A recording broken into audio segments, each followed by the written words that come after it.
आमर जो पेसेंट जी कि पुरी जिले आसी विगत 10 वर्ष धरी चेष्टा करते छुआ करने अनेक जगह चिकित्सा जाइंट किंतु असफल होते बाहागर 10 वर्ष पर भी मो कोल खाली थिला आउ पिला भी किछ नथिला।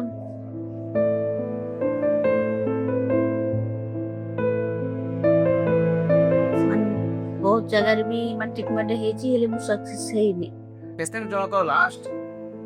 1 ईयर है आम पाखे आईक्यू ट्रीटमेंट नौले आईक्यू ट्रीटमेंट नेला से कनसिव करते कनसिव कलापर आम तत्वावधान से लास्ट 1 वर्ष थे ओडिशा रे परिबो तो ना निश्चिंत होई परिबो भरोसा रखत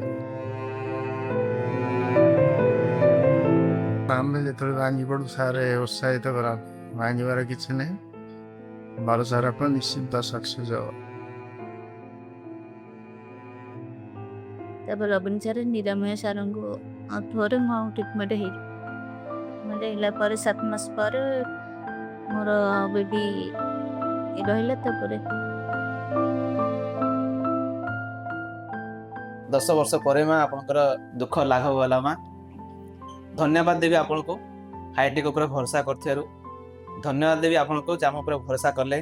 आम गोटे चांस देले गोटे चैलेंज देले जोटा कि आम टेकअप करथिलु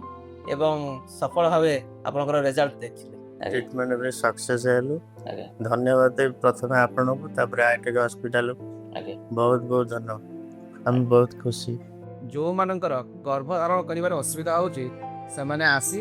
हाईटेक मेडिकल कॉलेज संगे जोगाजोग करत। नमस्कार।